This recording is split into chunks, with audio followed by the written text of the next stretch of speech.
Sir मेरे सीटी में 80 नंबर है और मेरे को पता है कि पारदर्शिता से नौकरी देने का काम सिर्फ आपने कराया, क्योंकि पहले तो जात और एरियावाद के हिसाब से नौकरियां मिलती थी। सर मेरा 57 को पेपर नहीं था, क्योंकि मैं पहले ही सर 4 ग्रुप में कहीं हूँ, तो सर मेरे को 56 का देना था। तो प्लीज सर, तो 41 क्वेश्चन सर वही रिपीट कर दिए और मेरे 83 क्वेश्चन बन रहे हैं सर। और जो बच्चे वो देख गए ना क्वेश्चन, उनके 92 नंबर बन रहे हैं सर। मैं कैसे कम्पीट करूंगा? ना तो मेरे पास 5 नंबर है, तो मेरा तो मौका खोया गया जी। और ये पूरे युवाओं की रोना नहीं कर रखा है जी। ऐसा है? हाँ जी, ऐसा है, मेरे पास 2-3 इसके आंसर है, फाइनल कोई नहीं है, लेकिन टोटल बताया था। बस अपने परिवार के छोटे सदस्य के तौर पे आप आंसर दे दें सर। देखिए 56 का कंपटीशन तो 56 वालों से है। हाँ जी। 57 का कंपटीशन 57 वालों से है, मिला के कोई नहीं देगा। हाँ जी, ठीक है ना? तो वो जो आंसर अगर क्वेश्चन रिपीट भी हुए तो 56 में हुए हैं। हाँ जी, 57 में तो नहीं हुए। पर बच्चे तो 30,000 कॉमन है सर। हाँ जी, हाँ जी, कॉमन भी हो या ना हो, हाँ जी, उसमें पहली बात तो ये किसी का दोष अगर किसी का हो सकता है तो पेपर सेटर का हो सकता है। तो सर बच्चों के ऊपर अरे सुन लो, अब मैं नहीं, पूरी बात सुन लो, और जो मैं बता रहा हूँ वो फाइनल होगा, आपको मुझे बोलने की जरूरत नहीं है फिर। इसलिए वो जो कसूर है तो पेपर सेटर का है। दे दो माइक, दे दो। पेपर सेटर दोनों पेपरों का अलग अलग था। 56 वालों का अलग था, 57 वालों का अलग था।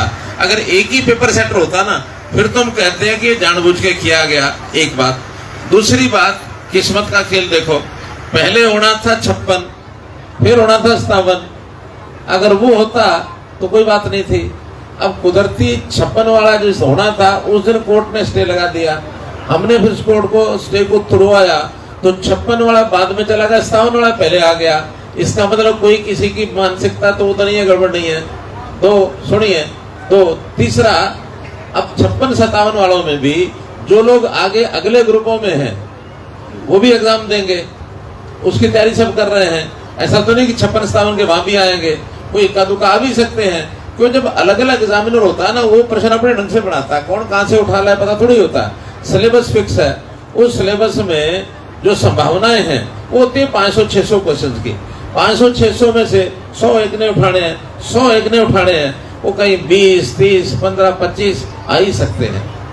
सुनो 43 भी है तो आ सकते हैं, नहीं आने की संभावना नहीं है। अरे सुनो, अब मैं उसमें बहस नहीं कर रहा, मैं तो आपको तो इसमें से अब कुछ नहीं निकलेगा। अगला विषय, ये सारा विषय कोर्ट में गया हुआ है, कोर्ट के अंदर सुनवाई चल रही है। कोर्ट ने ये कहा कि आप एग्जाम लेके रिजल्ट तैयार करके डिक्लेयर नहीं करोगे। जब हम फैसला करेंगे कि इन 41 प्रश्नों के हिसाब से क्या रिजल्ट निकालना है, वो तब निकलेगा।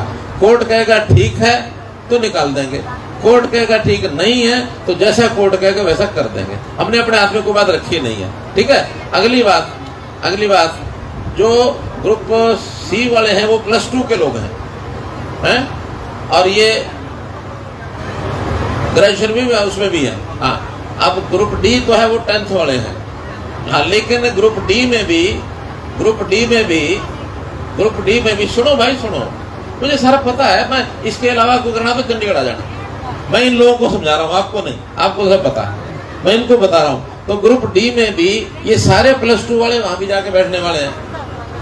ज्यादा यही हो सकता है किसी का चांस ग्रुप सी में नहीं आया, किन्हीं कारणों से नहीं आया, वो 10वीं वालों से ऊपर है, वो जाकर के ग्रुप डी में तो नौकरी ले ही लेगा, मुझे ये भरोसा है। वहां 10वीं के लोग कम पास होंगे, 12वीं के लोग ज्यादा पास होंगे। तो ये चीजें कुछ किस्मत पर छोड़ो, जितनी आपको जो मिल जाए, आप अगर होशियार होंगे, कहीं ना कहीं कितनी नौकरी भर रखी है आपने, कितनी भर रखी है? 5 ग्रुप में ना, तो भाई एक में अगर गड़बड़ होगी, 4 तो बाकी है ही आपके हाथ में, और ग्रुप डी भी आपके हाथ में। इसे कहां लगा हुआ है? आप अभी क्या काम कर रहे हैं? एक जगह हो चुका है, सिलेक्शन हो चुकी है। अरे भैया संवत पूरी पड़ी है तेरी, तो इसमें झगड़े में क्यों कर रहा? मैं कुछ नहीं कर सकता, कोर्ट करेगा जो करेगा। आप तो मैं समझा रहा हूं कि कुछ बातें ऐसी होती हैं जो आपके मेरे हाथ में नहीं है। वो पता किसके हाथ में? बता दूं? वो पता किसके हाथ में? वो इसके हाथ में।